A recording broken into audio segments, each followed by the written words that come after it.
अस्सलाम वालेकुम, मैं हूँ शाहज़ेब खानज़ादा। आपसे थोड़ी देर पहले अपनी टीवी स्क्रीन पर आपने जो देखा है वो आज से पहले कभी नहीं देखा गया था। चेस करते हुए पहली दफ़ा 200 रन्स बने हैं। वो 200 रन्स मैक्सवेल ने बनाए हैं। 98 रन पे 7 आउट थे, मगर उसके बाद चांस मिलता है और अकेले सिंगल हैंडेडली इंजर्ड मैक्सवेल जितवा देते हैं ऑस्ट्रेलिया को अफगानिस्तान के खिलाफ। एक ऐसी इनिंग्स जो आज से पहले वनडे क्रिकेट की तारीख में पहले नहीं देखी गई थी। एक ज़बरदस्त परफॉर्मेंस, ज़बरदस्त इनिंग्स, अकेले खड़े रहे, भाग नहीं पा रहे थे, ज़ख्मी थे और ऑस्ट्रेलिया को अफगानिस्तान के खिलाफ जितवाने में कामयाब हुए। अफगानिस्तान का एक बहुत बड़ा चांस बन रहा था कि कन्विंसिंगली जीतेगा, बड़े रन रेट से जीतेगा, रन रेट इंप्रूव हो जाएगा, जिसकी वजह से सेमीफाइनल में जाने का चांस जो है वो रोशन हो जाएगा, जो अब भी है। मगर मुश्किल ज़रूर नज़र आता है। साउथ अफ्रीका को हराना है, अफगानिस्तान ने बड़े मार्जिन से हराना है।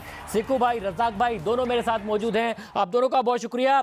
सिक्कू भाई, हुआ नहीं कि जियो के ऑफिस में मैच पाकिस्तान का ना हो, मगर इतनी तालियां बज रही हो, लोग जुड़े हुए हों इस स्क्रीन के साथ और नज़र आ रहा हो कि कितना इंटरेस्ट है ऑस्ट्रेलिया से की जीत के लिए। पता नहीं वो इंटरेस्ट था या सिर्फ मैक्सवेल के लिए इंटरेस्ट था कि किसी भी तरीके से ये जीत तक पहुंचाए। बैड लक फॉर अफगानिस्तान, मगर क्या इनिंग्स थी, क्या देखा आज हमने।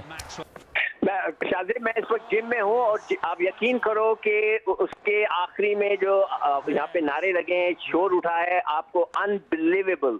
और क्या इनिंग खेला है वो शख्स के, मतलब है कि जितनी भी तारीफ की जाए कम है। अफगानिस्तान की टीम को मैं पहले कह रहा था कि ये बहुत खतरनाक टीम है, ये कभी भी कुछ कर सकती है और उसने पैर अड़ा दिए थे।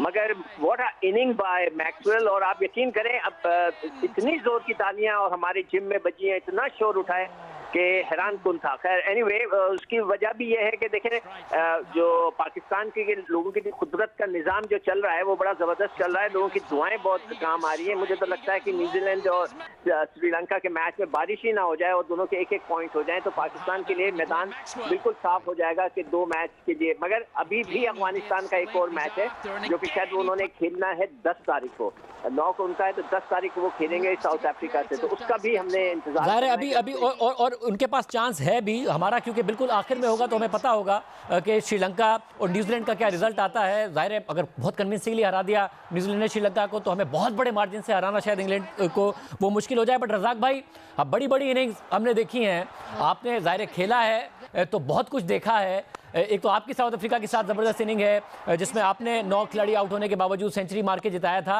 मगर ये आज हमने क्या देखा है, आज से पहले 200 रन चेस करते हुए बने नहीं, पहली दफ़ा बने और इस तरह बने कि सारे रिकॉर्ड टूट गए। क्या कहिएगा। डेफिनेटली देखें, ये बहुत बड़ा मैच था और वर्ल्ड कप का स्पेशली मैच होना ये सबसे बड़ी चीज़ है। और ठीक है, मैंने भी साउथ अफ्रीका इनिंग्स खेली थी, पर वो एक सीरीज का मैच था, उसको आप इसके साथ कंपेयर नहीं कर सकते क्योंकि ये बहुत बड़ा मैच है। क्योंकि ये वर्ल्ड कप का मैच और अफगानिस्तान के साथ और 7 आउट हुए और 200 रन की पार्टनरशिप लग जाए तो ये मैं समझता हूँ हिस्ट्री का सबसे बड़ा मैच इसको कहूँगा। और हमने सुना हुआ कि कैचेस विन द मैचेस, और आज हमें फिर पता चल गया कि ये जो कैचेस हैं वो कितने इंपॉर्टेंट होते हैं। अगर आपकी बॉलिंग अच्छी हो, बैटिंग अच्छी हो, अगर आप कैच छोड़ देते हैं तो आप मैच नहीं जीत सकते।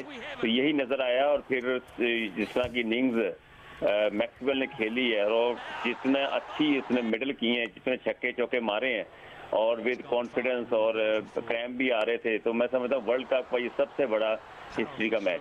और सिक्कू भाई, आखिर तक जाहिर एक होता है कि आपकी इंजरी हो गई है, फिर भी जो गेम का सेंस था वो अपनी जगह पर मौजूद था। कप्तान आपके साथ क्रीज पर हैं, आखिर तक जो है वो मैच को कैरी करना, भाग नहीं पा रहे थे। मगर फिर अचानक जब अफगानिस्तान नहीं एक्सपेक्ट कर रहा था तो सिंगल ले लिया। आपको लगता है पूरे गेम सेंस के साथ इंजर्ड होने के बावजूद एक बहुत ही कॉम्प्रिहेंसिव कंप्लीट परफॉर्मेंस थी।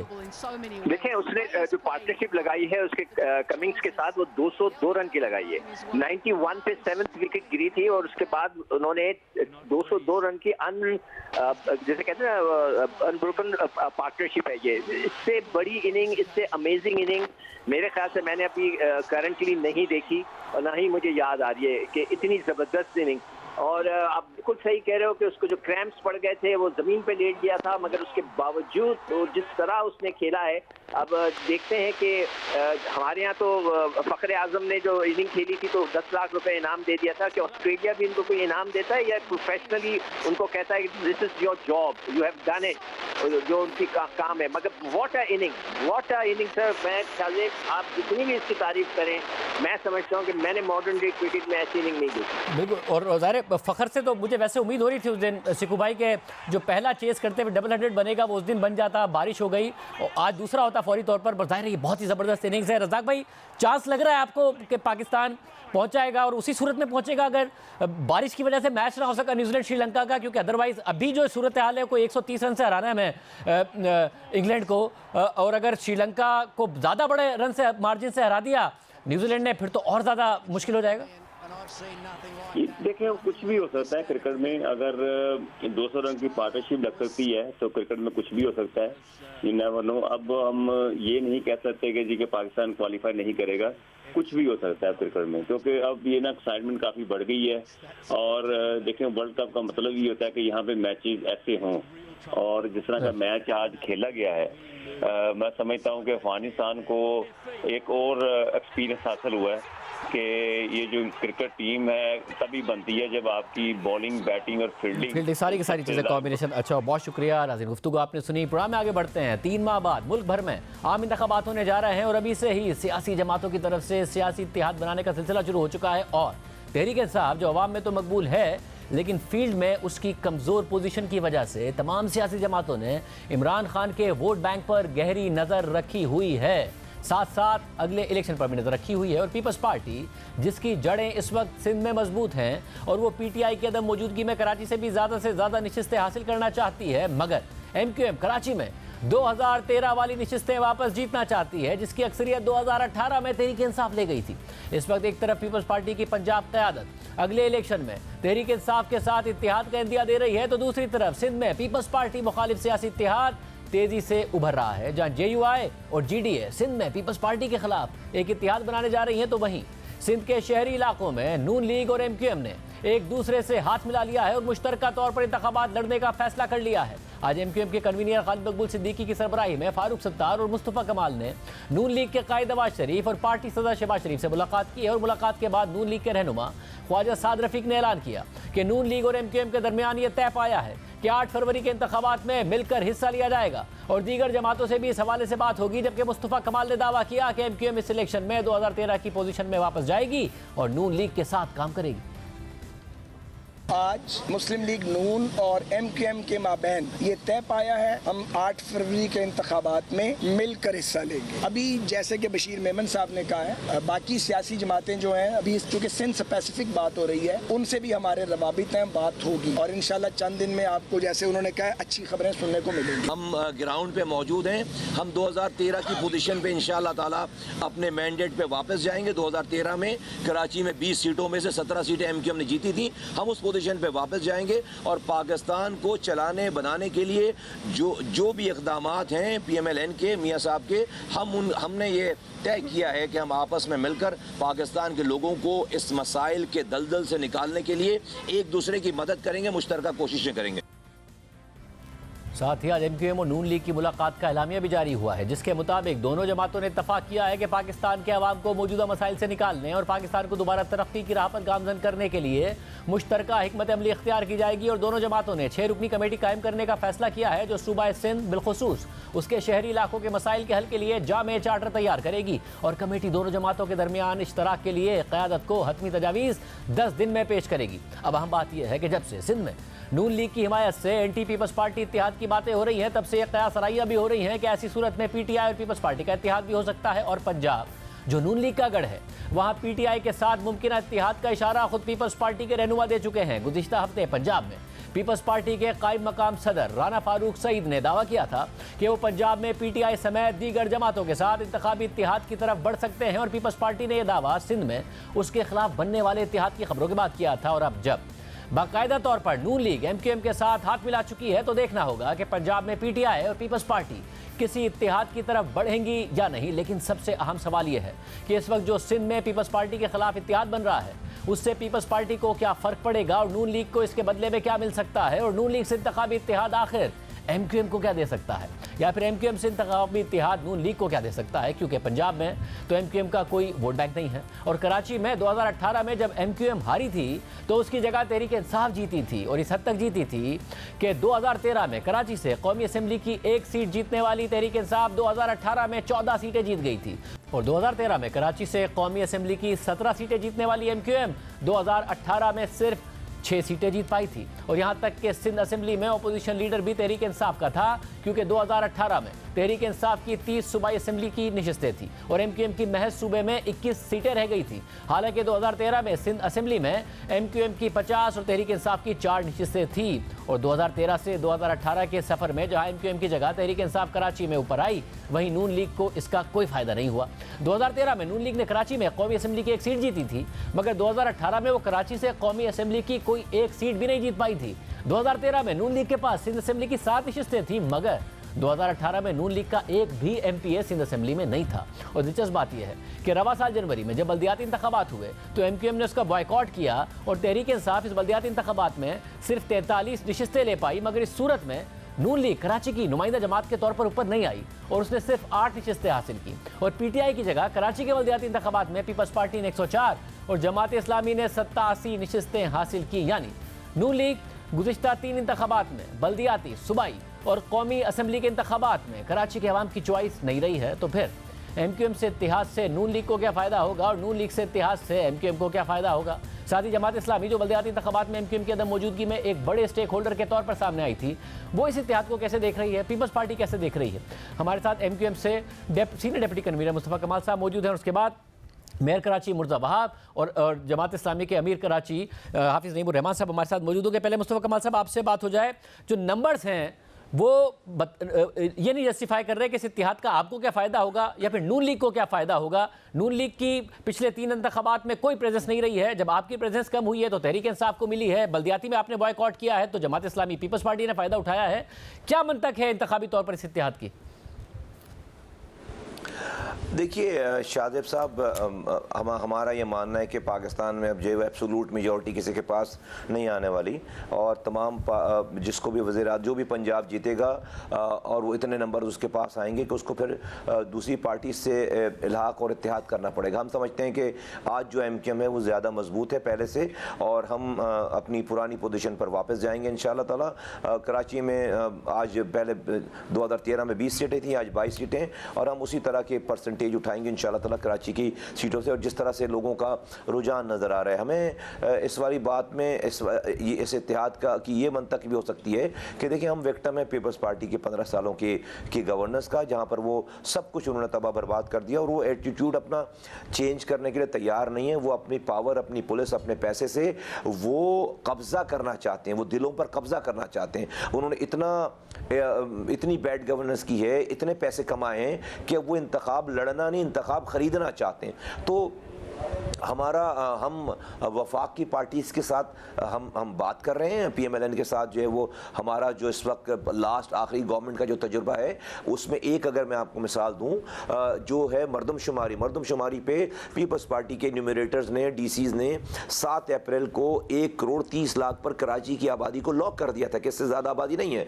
अगर हम फेडरल गवर्नमेंट का हिस्सा नहीं होते और शहबाज शरीफ हमें एक्सेस नहीं देते और डेट्स नहीं बढ़ाते हमारे कहने पर, सबूत और शवाहिद दिखाने के बाद, और एहसान इकबाल हमसे मीटिंग नहीं करते, और तो ये आबादी 23 जुलाई को 2 करोड़ 3 लाख पर जाकर क्लोज हुई है। 73 लाख लोग डेट खत्म होने के बाद ऐड हुए हैं जो लापता बाजियाब हुए हैं।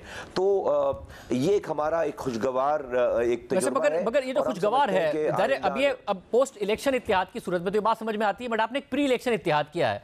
प्री इलेक्शन इत्तेहाद की सूरत में अगर आप ये कह रहे हैं कि आप 20 में से 17 सीटें जीतेंगे, यानी कि आप क्या तहरीक इंसाफ को सिर्फ 1 सीट दे रहे हैं, और जब 1 सीट दे रहे हैं तो क्या तहरीक इंसाफ का वोटर आपकी तरफ आएगा? अगर आपकी तरफ आएगा तो वो नून लीग के साथ इत्तेहाद की सूरत में कैसे आएगा? वो तो एंटी नवाज वोटर भी है। देखिए, कराची में हम अपने कामों पे हम किसी पार्टी से इत्तेहाद की सूरत में तो कराची में हम अपनी इसको बेस नहीं बना रहे। हम एक ओवरऑल जो नेशनल जो एक कैनवस होगा, हम बहुत सारी आईनी तरमीम चाहते हैं जो कि जिसमें इख्तियारात और वसाइल जो डोर स्टेप्स पर आएँ। उसमें यकीनन हमें जो पाकिस्तान की बड़ी पार्टीज़ की ज़रूरत है। ये इत्तेहाद जो किसी इस वाली बात पर कहीं पर भी नहीं है, या इस वाली बात की गुफ्तगू कहीं नहीं है कि भाई हमें कौन सी मिनिस्ट्री मिलेगी जब हुकूमत बनेगी, या कौन से शोबे मिलेंगे। ये बात इस वाली बात पे कि हम लोगों के तक इख्तियारात और वसाइल कैसे पहुंचाएं और कैसे लोगों को इस दलदल से निकाला जाए जो कि वो पिस गए हैं, तबाह बर्बाद हो गए। सारी गुफ्तगू इस दायरे में है। इसेंशियली पोस्ट इलेक्शन ही इत्तेहाद है ना, प्री इलेक्शन इत्तेहाद तो नहीं है, क्योंकि आपको नून लीग कोई फायदा नहीं दे सकती कराची में या सिंध के दीगर शहरी इलाकों में, और आप नून लीग को कोई फायदा नहीं दे सकते। तो ये इसेंशियली पोस्ट इलेक्शन इत्तेहाद ही है। देखिए, हमारी एक अंडरस्टैंडिंग जीडीए से भी है, और नून लीग यकीनन जो है वो सिंध में कराची से सिंध तक अपनी जो है वो कैंपेन शुरू करेगी। कराची, हैदराबाद, सक्कर, मीरपुर खास, नवाबशाह के अलावा पूरे सिंध में हमारे पास ऐसे पॉकेट्स हैं जहां पर हमारे कुछ वोट्स हैं, 10,000, 15,000, 5,000, 7,000 वोट्स हैं। अगर ये मोमेंटम बनता है और कहीं जो है वो अच्छे कैंडिडेट्स आते हैं, एंटी पीपल्स पार्टी के कैंडिडेट्स आते हैं, तो हमारे वोट इस काबिल हैं कि अगर वो हम नहीं जीत सकते तो हम लोगों को जितवा सकते हैं, पार्टीज को जितवा सकते हैं। फिर अगर अभी से हम अगर कोई एक ऐसी अंडरस्टैंडिंग बनाएं कि हम इश्यूज के हवाले से अपना कोई बयानिया बनाएं कि उसमें भले हम अभी एक दूसरे की मदद ना करें, लेकिन हमारा कम से कम बयानिया एक हो। इसी बात के लिए एक 10 दिनों का एक टाइम दिया गया है कि 3-3 लोगों की उस तरफ से और हमारी तरफ से कमेटीज बन रही हैं, प्रपोज हो गई हैं। वो 10 दिनों में इन तमाम जो निटी ग्रिटीज जिस पे हम ये बात कर रहे हैं, इसके ऊपर एक पेपर बना लेंगे कि हमने किस रोड मैप के तहत हमें आगे बढ़ना है। इस बात का एक और मुस्तफा साहब, आप जब कहते हैं आज आपने कहा कि 20 में से 17 सीटें आप लोग जीतेंगे, और आपने अभी कहा कि एमकेएम पहले से ज्यादा मजबूत है। अगर 2018 के बाद देखा जाए तो अगर पीटीआई एक हुकूमत में होते हुए बल्दिया में सीट हारी तो वो पीपल्स पार्टी जीत गई, और आप दूसरे नंबर पर भी नहीं आए थे, नून लीग दूसरे नंबर पर आई थी। जब हुकूमत चली गई, इमरान खान साहब ने बाई इलेक्शन सारे खुद लड़ने का फैसला किया, तो वो एक ही सीट हारे, वो भी कराची में पीपल्स पार्टी से हारे, आप उन्हें भी नहीं हरा पाए। बाई इलेक्शन जब होता है तो आप डिप्टी इकबाल साहब की सीट जीत पाए, उसमें भी पीटीआई ने बॉयकॉट किया था, 62 वोट से जीत पाए। तो कैसे आप लोग ज्यादा मजबूत हैं? कोई एक ऐसी परफॉर्मेंस नहीं है आप लोगों की, बल्दियाती का बॉयकॉट कर दिया था आपने। देखिए, एक साल जब से ये मर्जर हुआ है पीएसपी और एमक्यूएम का, और कारकुनों में और लोगों में एक एहतमाद और नई एक फ़ज़ा क्रिएट हुई है, और एक उसके बाद हमने बहुत सारे हमने पब्लिक गैदरिंग्स की है, हम रोज़ाना रोड पर हैं, ग्राउंड पर हैं, और लोगों का जिस तरह से रेस्पॉन्स आ रहा है, जिस तरह से लोग शामिल हो रहे हैं हर दिन के गुजरने के साथ, तो ये जो आप जिन एपिसोड्स का और इंसिडेंट्स का आप जिक्र कर रहे हैं, बिल्कुल सही फरमा रहे हैं आप। लेकिन उससे ये मर्जर से पहले और फौरन मर्जर के एक आध महीने तक की बात थी, लेकिन एक साल में हमने बहुत गेन किया है। इस एक सालों में हमने बहुत गेन किया, और जिस कोई और पार्टी दूसरी ऐसी नहीं है जिसने अपनी लेगेसी छोड़ी हो काम की हमारे अलावा। आखिरी काम इस शहर में हमारे ही हाथों से हुआ था, जब ये शहर दुनिया के 12 तेजी से तरक्की करने वाले शहरों में शामिल था। तो मैं समझता हूँ कि यकीनन हमारी गलतियाँ होंगी। हम नहीं कह रहे कि हम सबसे अच्छे लोग हैं, लेकिन हम कह रहे हैं कि इन सारे बुरों में हम सबसे कम बुरे हैं, और हम अपनी बुराइयों को रोजाना कम कर रहे हैं, खत्म कर रहे हैं। तो मगर इलेक्शन से पहले इलेक्शन से पहले दावे किए जाते हैं जो आप भी कर रहे हैं, मगर मसला ये है कि जब आप 20 में से 17 सीटें कहते हैं आप लेंगे, तो आप जमात इस्लामी जिसने बल्दियाती इंतखाबात में इतना परफॉर्म किया, आप उन्हें कोई सीट नहीं दे रहे। पीपल्स पार्टी जो दावेदार है कि हम 2018 के मुकाबले में बेहतर परफॉर्म करेंगे, आप उन्हें 2013 वाली सीट दे रहे हैं, और तहरीक इंसाफ को कोई सीट नहीं दे रहे हैं।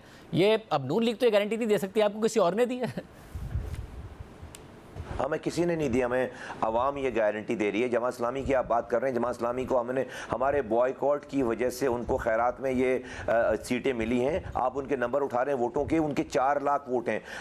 जब 2015 में इलेक्शन हुए थे, कराची की आबादी 98 लाख थी, जमात इस्लामी के 2.5 लाख वोट थे। अब कराची की आबादी 2023 में 1,60,00,000 है, तो जमात इस्लामी की 4 लाख वोट हैं। तो जमात इस्लामी का तो वोट बढ़ा ही नहीं।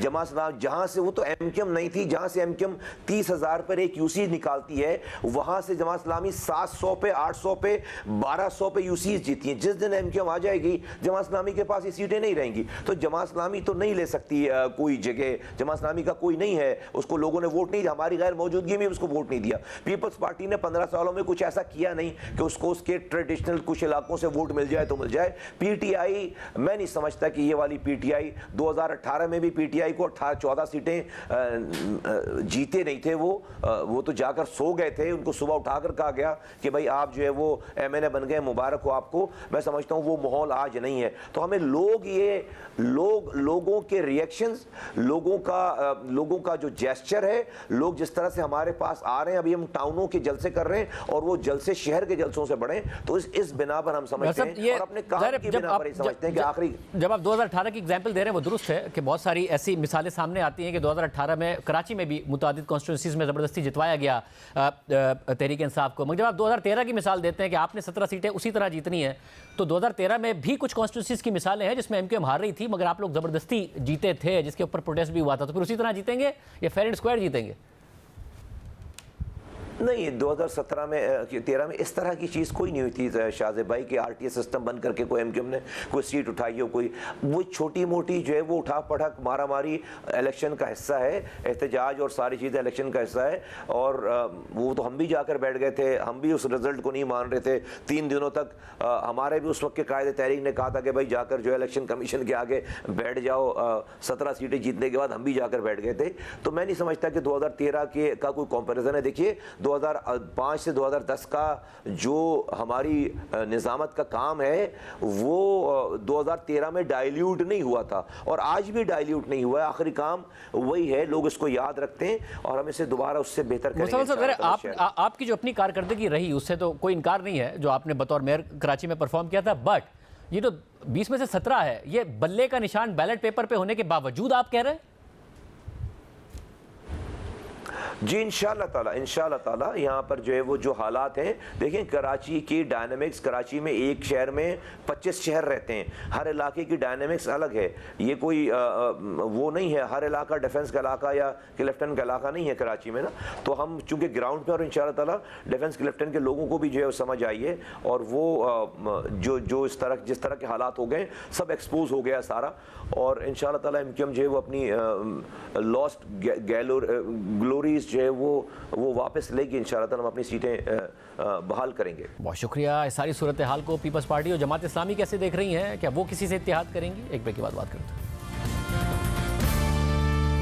प्रोग्राम में दोबारा खुशामदीद नाज़रीन। पाकिस्तान पीपल्स पार्टी से हमारे साथ मेयर कराची मुर्ज़वाब साहब मौजूद हैं। इसके अलावा जमात इस्लामी से अमीर जमात इस्लामी कराची हाफिज़ नईमुर रहमान साहब मौजूद हैं। आप दोनों का बहुत शुक्रिया।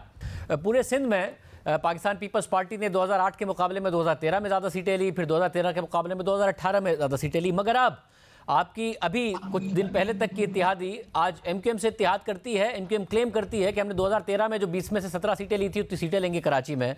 साथ ही अब जीडीए के साथ और दीगर जमातों के साथ कराची के अलावा सिंध के दीगर शहरों में भी इत्तेहाद होता है। पीपल्स पार्टी एक चैलेंज महसूस कर रही है कि अगली हुकूमत आसानी से बनाना या फिर बिलावल भुट्टो ज़रदारी साहब को वज़ीर आज़म बनाना इतना आसान नहीं होगा। देखिए शाहजेब, हर सियासी जमात को ये हक हासिल है कि वो अपनी सियासी सफबंदी करे और प्री इलेक्टोरल अलायंस भी होता है, पोस्ट इलेक्टोरल अलायंस भी होता है। तो ये कोई अचंभे वाली बात नहीं है। इस तरह के माजी में बड़े इत्तेहाद पाकिस्तान पीपल्स पार्टी के खिलाफ बने हैं, लेकिन आपने खुद देख लिया कि अगर आप 2002 से लेके 2018 तक के इंतखाबात का मवाजना करें, बतदरीज पीपल्स पार्टी के वोटों में भी इजाफा हुआ है और हमारी सीटों में भी इजाफा हुआ है। हम अर्बन सेंटर से भी कामयाब हो रहे हैं, हम रूरल सेंटर से भी कामयाब हो रहे हैं। तो मैं समझता हूँ उससे कोई फर्क नहीं पड़ता। We are ready, we are prepared. हम तो आज भी कहते हैं इलेक्शन कराएं। शायद हमारे मुखालिफ ज़ाहिरी तौर पर तैयार नजर नहीं आते, लेकिन हम तो बिल्कुल क्लियर हैं कि इलेक्शन आज कराइए, हम तैयार हैं। जो हमारा मुखालिफ होगा उसका इंशाल्लाह सामना करेंगे और एक अच्छी तहजीब के साथ करेंगे। हम बदतमीजी की सियासत और सिंध में और सिंध के अंदर शहरी इलाकों में कराची में सोलो ही जा रही होगी पाकिस्तान पीपल्स पार्टी, या फिर अगर दूसरी जमातें मिल रही हैं तो आप तहरीक इंसाफ के साथ, जिनके लिए वैसे इलेक्शन की कैंपेन करना कंटेस्ट करना मुश्किल नजर आ रहा है, या जमात इस्लामी के साथ किसी के साथ आप करीब जा सकते हैं? ये शादी ये बड़ी इंटरेस्टिंग चीज है कि जो लोग माजी में अपने आप को कराची के चैंपियन कहते थे और एक उनकी पावर ज़ाहिरी तौर पर नजर आती थी, और पीपल्स पार्टी बार बार ये कहती रही है कि अब उनकी वो पावर नहीं रही, वो स्ट्रेंथ नहीं रही। ये तारीख में पहली बार होगा कि मुत्तहदा कौमी मूवमेंट या हक परस्त जो है वो इत्तेहाद करने जा रही है। हमेशा उन्होंने अपने बलबूते पर इलेक्शन लड़ा, यानी कि वो हमारी इस बात की तायीद कर रहे हैं कि MQM की अब वो स्ट्रेंथ नहीं है। सिमिलरली नून लीग के भी जो पॉकेट्स कराची में थे, वहां पर माजी में उन्होंने भी अकेले इलेक्शन लड़ाए, वो भी MQM की तरफ साथ बैठ रहे हैं। दैट मीन दोनों सियासी जमातें इस बात को एक्सेप्ट कर रही हैं कि शायद वो खुद पीपल्स पार्टी का अकेले मुकाबला नहीं कर सकते और इसलिए साथ होने की कोशिश कर रहे हैं। इंशाल्लाह 8 फरवरी को इलेक्शन होगा, हम सामना करेंगे। मतलब कराची में इज इट पीपल्स पार्टी या PTI कि PTI बहुत बड़ा शेयर ले गई थी MQM से, MQM वो वापस चाहती है इसलिए ये सारे मामलात हो रहे हैं, या पीपल्स पार्टी है जो आप कह रहे हैं कि चैलेंज आपका कराची में आप क्या टारगेट कर रहे हैं?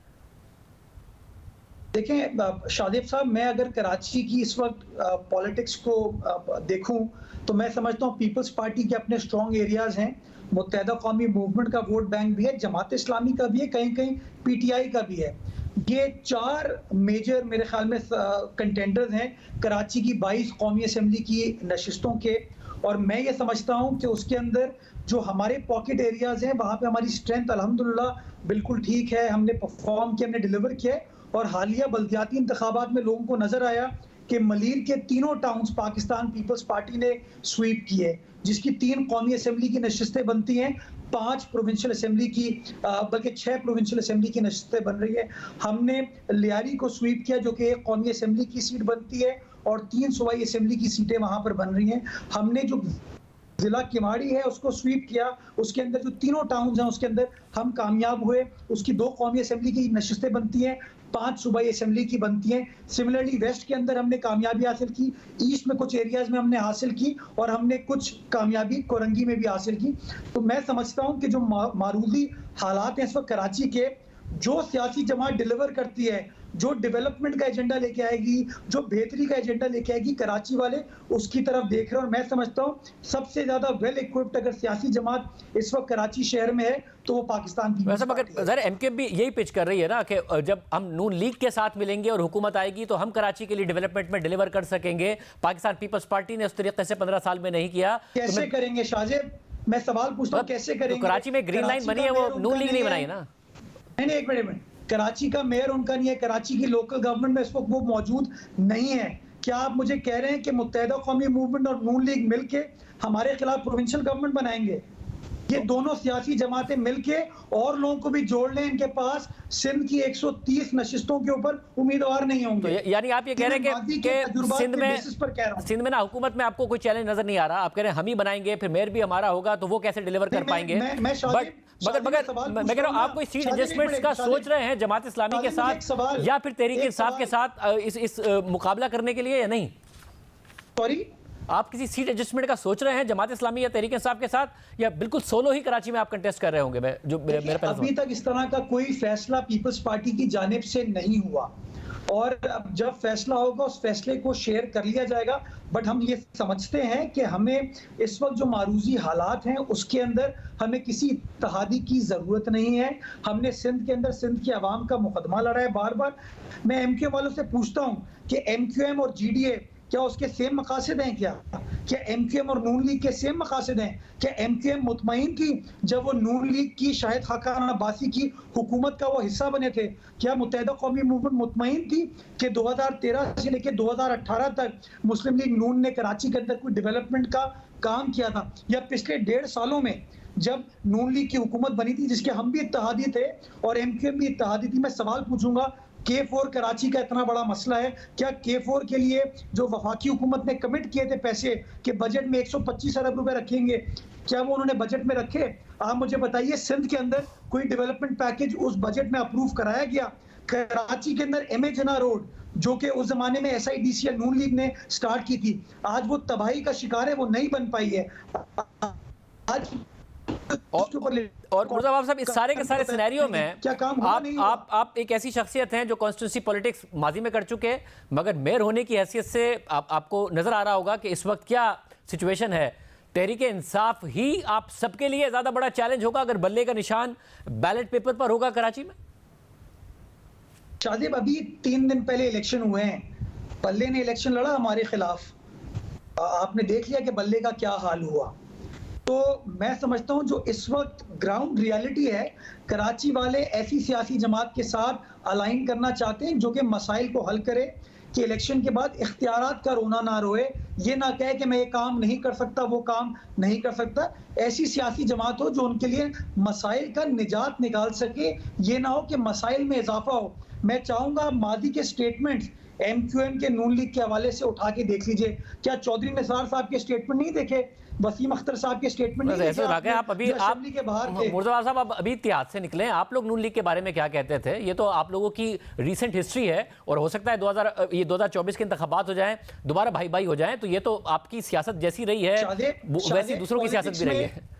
शायद पॉलिटिक्स में कोई चीज भी हो सकती है। प्री इलेक्टोरल अलायंस एक होता है, प्रिसाइजली। फिर आप क्यों कह रहे थे कि वो ऐसा कर रहे होते हैं और वैसे कह रहे होते हैं? वो क्या कहते थे? शादिब, डिफरेंस देखिए, प्री इलेक्टोरल अलायंस जो होता है, दैट मीन मैं अपने निशान पर नहीं जा रहा, मुझे इत्तेहादियों की जरूरत है। और पोस्ट इलेक्टोरल अलायंस का मतलब ये होता है कि मैं अपने बलबूते पर जीत कर आया हूं और अब हुकूमत कायम करने के लिए मैं अपने साथ इत्तेहादी मिलाता हूं। हम माजी में MQM के साथ बैठे हैं, हम नून लीग के साथ भी बैठे हैं, लेकिन वो पोस्ट इलेक्टोरल अलायंस था, हमने कभी उनके साथ इलेक्शन में इत्तेहाद नहीं किया। बहुत शुक्रिया। और इस वक्त हाफिज नईमुर रहमान साहब, अमीर जमात इस्लामी कराची, हमारे साथ मौजूद। हाफिज साहब, बहुत शुक्रिया। ज़ाहिर है आपकी बल्दियाती इंतखाबात में एक कारकर्दगी रही, मगर सब अपने अपने दावे कर रहे हैं। जमात इस्लामी का किसी से अलायंस का सोच रही है, सोलो जाएगी, क्या क्या क्या सोच रहे हैं?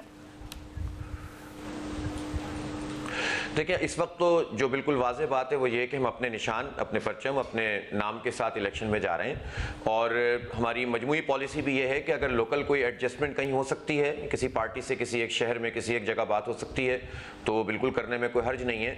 लेकिन जहाँ तक यहाँ का ताल्लुक़ है कराची का या हैदराबाद का, तो ये तो बहुत ऑब्वियस सी बात है कि इस वक्त जो जितनी भी पार्टियाँ रूलिंग पार्टीज़ हैं, जिसमें MQM भी शामिल है, पीपल्स पार्टी भी शामिल है, नून लीग भी शामिल है, और रिजीम चेंज के मौके पे तो ये सब इत्तेहादी थे और इसी की एक्सटेंशन, उसी का इआदा आज इन्होंने किया भी है। तो वो तो जाहिर सी बात है कि ये एक दूसरे को सपोर्ट ही करेंगे, एक दूसरे से अंडरस्टैंडिंग ही बनाएंगे। और मुकाबला अगर कराची में किसी से है तो वो जमात इस्लामी है। और बल्दियाती इंतखाब के नतीजे में भी बात सामने आ गई थी और इस वक्त भी जो हम मगर इसमें एक हाफिज साहब, हमारी तैयारी भी है, हम काम भी कर रहे हैं। जब बल्दियाती इंतखाबात हो रहे थे उससे पहले एक सर्वे हुआ पिछले साल, और उस सर्वे में ये अवाम की जो पहली चॉइस थी मेयर के लिए वो आप थे। पल्स कंसल्टेंट का सर्वे था और उसमें था कि 51% जो अवाम है वो मेयर कराची के लिए जमात इस्लामी के हाफिज नईमुर रहमान को पहली पसंद उन्होंने करार दिया। मगर जब उसी अवाम से पूछा गया कि कौमी असम्बली और सूबाई असम्बली के लिए आपकी पहली चॉइस क्या है, तो जमात इस्लामी नहीं थी, वो पाकिस्तान तहरीक इंसाफ थी। और जो मुख्तलिफ पिछले इलेक्शन रहे हैं सूबाई और कौमी असम्बली के, उसमें भी कराची में अच्छा परफॉर्म नहीं किया है जमात इस्लामी ने, नहीं जीत पाई है सीटें। तो आप कैसे चॉइस होंगे इस दफ़ा? क्योंकि आप बतौर मेयर तो ज़रूर चॉइस थे, कौमी और सूबाई असम्बली के लिए नहीं थे, तहरीक इंसाफ ही थी उस वक्त।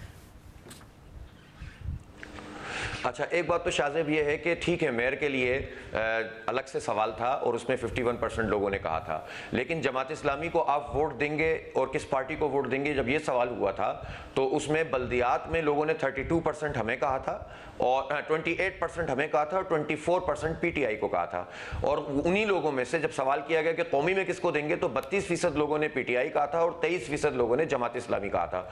MQM बहुत दूर थी और पीपल्स पार्टी के तो सर्टेन पॉकेट्स हैं, ज़ाहिर है उसके लिहाज से उसका एक नंबर बनता है। तो कहने का मकसद ये है कि जमात इस्लामी उसके बाद से मुसलसल इन है। और आप जानते हैं कि उस वक्त भी जब इंतखाब हुआ था तो ऐसा नहीं था कि कोई पॉलिटिकल राय लोगों की बदल जाती है नेशनल सिनेरियो से हटकर। देखिए, हमारा तो जो PTI थी वो पंजाब में क्लीन स्वीप कर रही थी, हर बाई इलेक्शन जीत रही थी। 15 जनवरी को इंतखाब हुआ था, 9 मई उस वक्त नहीं हुआ था, लेकिन उस वक्त जब इंतखाब हुआ तो मेन वो सीटें कि जहां पर हम लड़ रहे थे उसमें PTI हमसे सेकंड नंबर पर बहुत दूर थी बहुत सारी जगहों पर।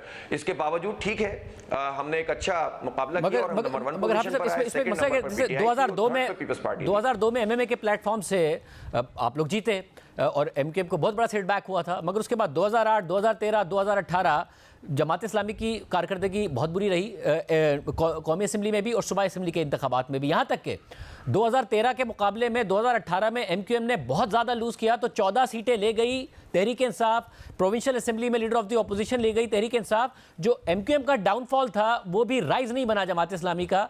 तो अब कैसे आपको मिलेगी सीटें, किसी और को नहीं मिल रही होंगी? हाँ, ये अहम बात है, लेकिन इसी दौरान में 2015 का बल्दियाती इंतखाब भी हुआ था, और वो बल्दियाती इंतखाब तो हमने तकरीबन तहरीक इंसाफ के साथ एक लार्जर स्केल के ऊपर, आपको याद होगा कि एडजस्टमेंट से लड़ा था, उसमें भी हम बहुत बुरी तरह हार गए थे। ये तो जमात इस्लामी का जो रिवाइवल हुआ है वो सिर्फ एक इंतखाबी रिवाइवल नहीं है, बल्कि हमने एफर्ट की है, लोगों के साथ कनेक्ट किया है, लोगों ने समझा है कि शहर के इशूज़ को जमात इस्लामी एड्रेस कर सकती है। मैं नेशनल सिनेरियो की अहमियत को समझता हूँ, लेकिन कराची शहर में लोगों को ये बात पता है कि अगर किसी ऐसी पार्टी को वोट नहीं दिया या उसको एक भारी मैंडेट नहीं दिया जो वाकई कराची का मुकदमा इस्लामाबाद और सिंध असेंबली में लड़ सके, हुकूमत में जाकर या हुकूमत के अलावा, तो मैं समझता हूं कि उसके नतीजे में कराची फिर सफर करेगा। इसलिए कि एमक्यूएम को जब जब वोट मिला तो वो सारा वोट कभी किसी वडेरे के कदमों में जाकर गिर गया या अपनी हुकूमतों के लिए इन्होंने इस्तेमाल किया, कराची को कुछ भी नहीं मिला। अब ये जो नून लीग के साथ आज मिले हैं, इन्होंने कहा कि हम प्रोजेक्ट, अरे भाई आप तो 16 साल उनके साथ हुकूमत में थे, आपने तो ग्रीन लाइन भी कंप्लीट नहीं करवाई, K4 मंसूबा आगे नहीं बढ़वाया, KCR पे कोई काम नहीं किया, मर्दमशुमारी में हम 101 करोड़ 60 लाख थे, सिर्फ ग्रोथ रेट पे 1 करोड़ 95 हो जाते, तो आप कहते हैं हमने 60 लाख बाजियाब करा लिए, हम तो 3.5 करोड़ गिनवाते ना। और हाफिज साहब यहाँ से कौमी की और 17 सूबाई की सीटें यहाँ पर पीपल्स पार्टी का आर्गुमेंट इन होता है, और वो भी यही कह रहे हैं जो आप कह रहे हैं, मगर फिर साथ में वो एक बात कह रहे हैं, वो ये कह रहे हैं कि भाई आपने ये सब देख लिया, अब जब मेयर हमारा होगा, सिंध में हुकूमत भी हमारी होगी, तो कौन सी जमात है जो कराची के मसले हल कर सकती है और जिसे वोट पड़ना चाहिए। अब कराची के अवाम को बार बार डसा गया है, काम नहीं होते इस अवाम के, कि जी फलां का इख्तियार नहीं है, फलां के पास इख्तियार नहीं है, मेयर है तो उसको इख्तियार नहीं है, कभी कहीं किसी की हुकूमत कहीं किसी की। तो पीपल्स पार्टी अब यही सेल कर रही है कि फिर आप हमें जितवाइए, हमारा ही मेयर, हमारी सिंध हुकूमत, हम ही डिलीवर आपको करके देंगे। तो आपकी क्या सेलिंग पिच है? अच्छा, आपको याद होगा जब बल्दियाती इलेक्शन हो रहा था तो पीपल्स पार्टी यही आर्गुमेंट दे रही थी कि देखें सिंध हुकूमत हमारी है, विफाक में हम होंगे और हैं, तो अगर आप मेयर हमारा नहीं लाएंगे तो उसके नतीजे में काम नहीं होगा।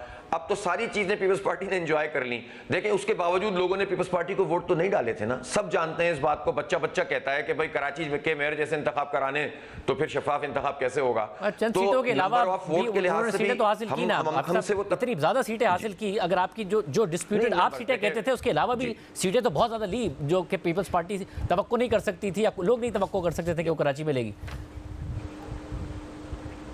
यकीनन ऐसा है, लेकिन आप जरा सा देखें ना तो आपको पता चलेगा कि जो पीपल्स, ज़ाहिर इसमें हल्का बंदियों का बड़ा गेम था, जो पीपल्स पार्टी सीटें जीती हैं उसका एवरेज 15 से 18 हज़ार वोटर का है, जो जमात इस्लामी सीटें जीती है उसका एवरेज 45,000 वोट का है। मैं बिल्कुल गारंटी से बात आपको कह रहा हूँ। उसके बावजूद चूंकि ये इलेक्शन करा ही नहीं रहे थे तो हमने इसको कहा कि हम फिर भी लड़ेंगे, फिर भी हमारी सीटें ज़्यादा थी, लेकिन वो आपको पता है किस तरह से छीनते चले गए, पूरी कहानी है ये तो। और फिर जब भी पूरा नहीं पड़ा और मेयर का इंतखाब हुआ और उसमें अलायंसेज हुए, उन्होंने नून लीग और JUI से मिले, हम PTI से मिले, तो 30 बंदे ही गायब हो गए और 192 हार गया, 173 जीत गया। तो इसलिए ये तो जो भी है, देखें पीपल्स पार्टी एक हकीकत है, मैं मानता हूं उनकी अपने कुछ पॉकेट्स हैं, लेकिन मैं आपको एक और बात बताऊं, वक्त बदल रहा है। अभी ज़िमनी इंतखाब में कुछ सीटें इन्होंने सिक्योर की हैं, लेकिन वो तो ज़ाहिर है मेयर की पोजीशन पर रहते हुए कोड ऑफ कंडक्ट के वाज़े खिलाफ वर्जी कर दी, क्योंकि कोड ऑफ कंडक्ट में लिखा हुआ है कि मेयर, डिप्टी मेयर, मुंतखब, चेयरमैन, वाइस चेयरमैन किसी इंतखाब में कैंपेन नहीं कर सकता, लेकिन सिटिंग मेयर अपने हल्के में लड़ रहा है, उसको तो छोड़ें आप। लेकिन अभी गडाप में एक वार्ड पे इंतखाब हुआ, उस पे उनके वोट थे पीपल्स पार्टी के 3100, हमारे 400। कल जो हुआ है वो 1500 पे पहुंच गए और हमने 1300 ले लिया, हम सिर्फ 200 वोट से आ रहे हैं। हमने मेमन गोट में अपने वोट डबल से ज्यादा कर दिए, यानी सिंधी बलोच अवाम में भी हमारी पेनिट्रेशन बढ़ रही है। और अल्लाह ने, और फिर 2 सीटें हमने जीती ली जो हमारी पहले जीती हुई थी, PIB की और जो हमारे पास रिजविया की थी, गोलीमार की। तो अल्हम्दुलिल्लाह जमात इस्लामी यहाँ पर बहुत साउंड पोजीशन में है, हम मेहनत कर रहे हैं, हम काम कर रहे हैं, हम हर इशू के ऊपर खड़े हुए हैं, हम यूथ से कनेक्ट कर रहे हैं। सबसे अहम बात है कराची में कि इस वक्त यूथफुल कोई पार्टी अगर है तो वो जमात इस्लामी है। हम उनके प्रोजेक्ट्स लेकर चल रहे हैं, हम उनको पढ़ा रहे हैं, हम उनके तमाम जो सेंटिमेंट्स हैं उनके साथ खड़े हुए हैं। तो अल्लाह का शुक्र है कि हम हैं मौजूद, और ये सब भी मिल जाएं तो अब वो जमाना गुजर गया 18 का और 13 का और सबका। अल्लाह ने चाहा तो इंशाअल्लाह ताला जमात इस्लामी जीतेगी और एक बड़ा मैंडेट होगा, तो इस शहर का कोई वाली वारिस तो होगा, वरना कौन पूछता है, लोग सौदेबाजी कर लेते हैं, मिलता कुछ भी नहीं है हमें। बहुत शुक्रिया। प्रोग्राम में आगे बढ़ते हैं। चेयरमैन PTI इमरान खान के खिलाफ साइफर केस में आज अहम समाअत हुई। आज FIA ने ट्रायल कोर्ट में गवाहों को बयानात कलम बंद करवाने के लिए पेश किया, जबकि आज ही इस्लामाबाद हाई कोर्ट में इमरान खान की जानिब से साइफर केस, तोशाखाना केस और 190 मिलियन पाउंड स्कैंडल के खिलाफ दरख्वास्तों पर समाअत हुई। सबसे पहले बात करते हैं अडियाला जेल में होने वाले साइफर केस के ट्रायल की। FIA प्रोसिक्यूटर्स ने आज 3 गवाहों को अदालत के सामने पेश किया और जराये के मुताबिक ये गवाह साइफर को डीकोड करके आगे भेजने वाले दफ्तर खारजा के 3 एहलकार थे। चेयरमैन पीटीआई इमरान खान दौरान समाअत 1:30 बजे फैमिली से मुलाकात के लिए चले गए, जबकि आज शाह महमूद कुरैशी के वकला ने 2 दरख्वास्तें दायर की। शाह महमूद कुरैशी ने काबीना इजलास के मिनट मांगे जिसमें साइफर पर शिकायत दायर करने का फैसला हुआ था। स्पेशल प्रोसिक्यूटर ने कहा कि काबीना डिवीजन ने बताया है कि साइफर से मुताल्लिक मीटिंग मिनट्स खुफिया हैं। जज अबुल हसनात ने भी रिमार्क दिए कि मीटिंग मिनट्स खुफिया होने की वजह से नहीं दिए जा सकते। इस पर उनके वकील ने कहा कि साइफर, इसके कवानीन और काबीना मीटिंग मिनट्स सब खुफिया हैं, लेकिन ट्रायल चल रहा है। जराये के मुताबिक 9 से 10:30 और 11 से 12 बजे तक वकला की चेयरमैन पीटीआई इमरान खान और शाह महमूद कुरैशी से मुलाकात हुई। केस की समाअत 10:30 बजे शुरू हुई। वकला ने कहा कि मुलाकात में कागज पेंसिल की इजाजत नहीं दी गई। एतराज पर जज अबुल हसनात ने वकला को दोबारा चेयरमैन पीटीआई इमरान खान और शाह महमूद कुरैशी से मुलाकात की इजाजत दी और आज की यह समाअत 3 घंटों तक जारी रही। अब इस केस की अगली समाअत 10 नवंबर को होगी, जहां FIA 3 मजीद गवाह अदालत के सामने पेश करेगी। समाअत के बाद इमरान खान के वकील बैरिस्टर सलमान सफदर ने कहा कि ऐसा लग रहा है कि FIA पर बहुत बोझ है। वजारत खारजा के 3 गवाहों को पेश किया गया। लग रहा है कि साइफर का ट्रायल बहुत तेजी और जल्दबाजी से किया जा रहा है। गवाहान पर और प्रोसिक्यूटर्स पर बहुत दबाव है। दबाव में आज बयान दिए गए। आज एक तरफ जहां अडियाला जेल में साइफर केस की समाअत चल रही थी, तो वहीं दूसरी जानिब इस्लामाबाद हाई कोर्ट में इस केस में जेल ट्रायल रोकने और साइफर केस में जज की तैनाती का फैसला कलअदम करार देने की इंट्रा कोर्ट अपील पर समाअत भी हुई। इस केस की समाअत जस्टिस गुल हसन औरंगजेब और जस्टिस समन रिफत ने की। समाअत के दौरान जस्टिस गुल हसन औरंगजेब ने पूछा कि अगर जनरल पब्लिक जेल के ट्रायल को देखना चाहती है तो क्या उनके दाखिले पर पाबंदी है। एक जेल विजिट के दौरान हमने देखा था कि वहां एक हॉल भी है। इस पर सलमान अकबर राजा ने कहा कि साइफर केस जेल ट्रायल में मीडिया, फैमिली और अवाम को समाअत देखने की इजाजत होनी चाहिए। सब देखेंगे कि इस केस में जुर्म मौजूद ही नहीं है। साइफर का मतन पब्लिक करने का इल्जाम है और साइफर की कॉपी चलान का हिस्सा ही नहीं है। 70 साल पहले जो होता रहा वही कुछ आज भी हो रहा है। हमें अब इस सब को छोड़कर आगे बढ़ना चाहिए। इस पर जस्टिस गुल हसन औरंगजेब ने कहा कि अब टेक्नोलॉजी का दौर है, वक्त बदल चुका है। सलमान अकबर राजा ने साइफर केस में जेल ट्रायल के खिलाफ दलाइल देते हुए कहा कि जेल ट्रायल की महज एक वजह चेयरमैन पीटीआई इमरान खान की सिक्योरिटी को करार दिया गया। महज सिक्योरिटी की वजह बनाकर जेल ट्रायल नहीं किया जा सकता। समाअत के दौरान जस्टिस मियां गुल हसन औरंगजेब ने सलमान अकबर राजा से बेंच पर एतराज के बारे में पूछा तो उन्होंने कहा कि हमें बेंच पर मुकम्मल एतमाद है। इस पर जस्टिस मियां गुल हसन औरंगजेब ने उनसे कहा कि आप अपने मौकिल से हिदायत लेकर अदालत को आगाह कर दें। अगर आपको इस अदालत पर एतमाद नहीं तो भी हमें बता दें। इस पर सलमान अकबर राजा ने कहा कि हमें इस अदालत पर मुकम्मल एतमाद है। समाअत के दौरान जस्टिस मियां गुल हसन औरंगजेब ने रिमार्क दिए कि वजारत कानून ने तो जेल ट्रायल का NOC जारी किया था। ट्रायल जेल में चलाने से मुताल्लिक इजाजत देने का इख्तियार किसके पास है। इस पर सलमान अकबर राजा ने जवाब दिया कि वजारत कानून ने सिक्योरिटी वजूहात की बिना पर जेल ट्रायल के लिए खत लिखा।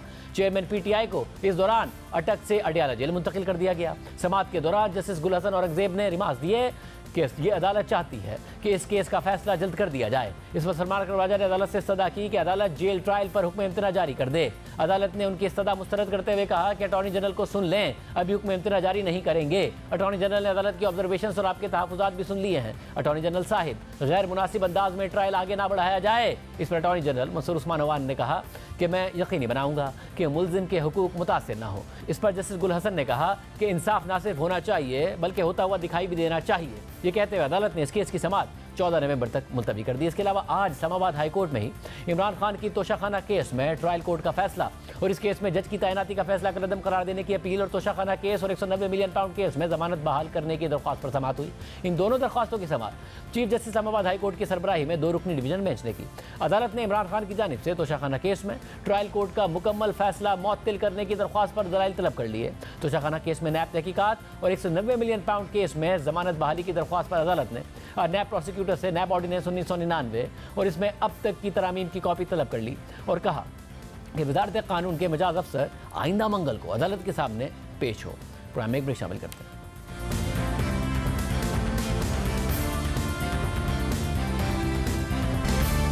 गजा में 10,000 से ज़ायद अमवात और तकरीबन 26,000 लोगों को जख्मी करने के बाद अब इसराइल एक और कदम आगे बढ़ गया है और गजा पर दोबारा कब्जे का इशारा दे दिया है।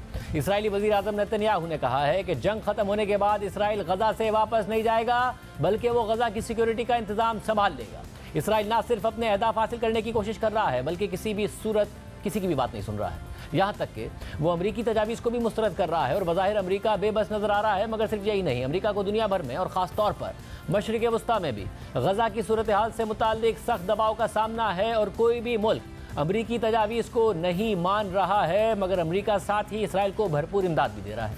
गुज़िश्ता 4 दिन तक अमरीकी वज़ीर ख़ारजा एंटनी ब्लिंकन मशरिक़ वस्ता और तुर्की के दौरे पर थे, लेकिन उनके दौरे को नाकाम करार दिया जा रहा है क्योंकि वो इन ममालिक से जंग में वक्फे की अमरीकी तजवीज़ पर हिमायत मांग रहे थे, लेकिन किसी ने भी उनकी बात नहीं सुनी और सब ने मुकम्मल जंग बंदी का मुतालबा किया। दूसरी तरफ ईरान मुसलसल अमरीका और इसराइल को खबरदार कर रहा है और खित्ते में जंग के फैलाव के खदशात जाहिर कर रहा है, मगर ये तज्जिए हो रहे हैं कि अभी तक खुद ईरान ने भी एक मोहतात हिकमत अमली अपनाई हुई है जो जाहिर करती है कि ईरान या उसकी हिमायत याफ्ता तंजीमें इस जंग का हिस्सा मुकम्मल तौर पर नहीं बनना चाहती हैं, मगर महदूद हमलों के जरिए अमरीका और इसराइल पर दबाव बरकरार रखना चाहती हैं। जुम्मे को हिजबुल्लाह के सरबराह हसन नसरुल्लाह की तकरीर को इस हवाले से अहम इशारा समझा जा रहा है क्योंकि उनकी तकरीर पर पूरी दुनिया की नज़रें थी और खदशात थे कि हसन नसरुल्लाह इसराइल के खिलाफ ऐलान जंग कर देंगे, लेकिन उन्होंने काफ़ी मोहतात अंदाज में हिजबुल्लाह को इस तनाज़े में मुकम्मल तौर पर उलझाने से बाहर रखा और जंग में मुकम्मल शमूलियत का ऐलान नहीं किया।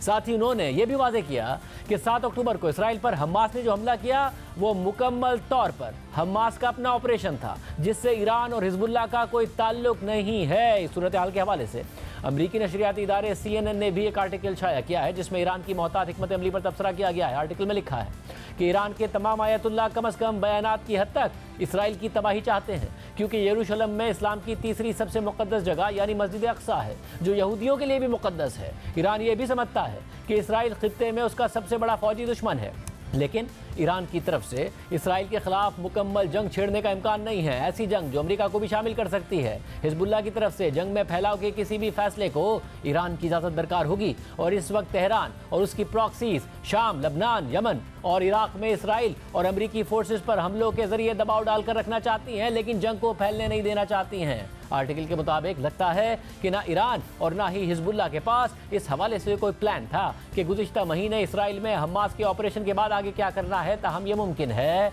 कि ईरान और हिजबुल्लाह को ये तो अंदाज़ा हो कि हमास कुछ प्लानिंग कर रही थी, लेकिन उन्हें इस प्लानिंग की शिद्दत और वुसअत का अंदाज़ा ना हो जो 7 अक्टूबर को दुनिया ने देखा। खुद अमरीकी इंटेलिजेंस के ज़राए भी कह रहे हैं कि हमास के हमलों से सीनियर ईरानी अहलकार हैरान नजर आए। आर्टिकल के मुताबिक जुम्मे को हिजबुल्लाह के लीडर हसन नसरुल्लाह ने गजा में जंग से मुताल्लिक पहली दफ़ा लेबनान में अवाम से खिताब किया। हसन नसरुल्लाह ने इस बात पर जोर दिया कि हिजबुल्लाह और ईरान का 7 अक्टूबर को इसराइल पर हमास के ऑपरेशन से कोई ताल्लुक नहीं था, बल्कि हमास का इसराइल पर हमला 100% फ़लस्तीनी ऑपरेशन था, जैसा कि कुछ रिपोर्ट्स में भी सामने आया था। इस आर्टिकल के तनाजुर में एक अहम पहलू यह है कि पहले अमरीकी मीडिया और इसराइली इल्ज़ामात लगा रहे थे कि हमास के हमलों में ईरान बराह रास्त मुलविस है। ईरान की माली और अस्करी मदद के बगैर हमास का इतना बड़ा हमला मुमकिन नहीं था, मगर शुरू दिन से अमरीकी हुकाम की जानिब से मोहतात रवैया अख्तियार किया गया था और वो ईरान पर इल्ज़ाम लगाने से गुरेज कर रहे थे। और अब लगता है कि अमरीकी मीडिया भी अमरीकी हुकूमत के मौक़िफ़ की तायद करने लगा है, लेकिन साथ ही अमरीकी मीडिया ईरान ख़ास तौर पर हिजबुल्लाह के मोहतात रवैये की भी निशानदेही कर रहा है। लेकिन ये भी हकीकत है कि ईरान ही इस वक्त बाकी तमाम अरब ममालिक से ज़्यादा मुतहर्रिक है और अमरीका और इसराइल पर दबाव बढ़ा रहा है, जबकि हिजबुल्लाह भी जंग में मुकम्मल तौर पर शामिल हुए बगैर इसराइल के लिए खतरा बनी हुई है। 7 अक्टूबर के बाद से ही हिजबुल्लाह और इसराइली फोर्सेस की झड़पें जारी हैं और रोज़ाना एक दूसरे की तरफ दर्जनों रॉकेट्स और मिसाइल दागे जा रहे हैं। हिजबुल्लाह के 60 से ज़ायद जंगजू इस जंग में मारे भी गए हैं और इसराइली फोर्सेस को भी काफ़ी नुकसान पहुँच रहा है, लेकिन जंग के फैलाव और दुनिया के दबाव के खदशात के बावजूद इसराइल गजा में तबाही मचा रहा है। गजा के दफ्तर इतलात के मुताबिक अस्पतालों में हर घंटे में तकरीबन 15 शहीदों को लाया जा रहा है और हर मिनट में तकरीबन 1 जख्मी को लाया जा रहा है। औसतन हर घंटे में 6 बच्चे और 5 खवातीन शहीद हो रही हैं। गजा की तकरीबन 70% आबादी बेघर हो गई है। गजा पर बमबारी में इसराइल ने तकरीबन 30,000 टन बारूदी मवाद इस्तेमाल किया है। गजा की 50% इमारतें तबाह हो चुकी हैं। सिर्फ यही नहीं, अक़वाम मुत्तहिदा के मुताबिक गजा में पनाह गज़ीन कैंप्स में मुक़ीम कम अज़ कम 600 अफराद एक टॉयलेट इस्तेमाल कर रहे हैं, जिससे हिफ़्ज़ान सेहत के संगीन मसाइल जन्म ले रहे हैं। इसके अलावा आज हमास ने बयान जारी किया कि वो 12 गैर मुल्की अर्गवालियों को रिहा करना चाहती है, लेकिन गजा में इसराइली फोर्सेस की बमबारी और ज़मीनी कार्रवाइयाँ रुकावट बनी हुई हैं। इला दीजिए। अल्लाह हाफ़िज़।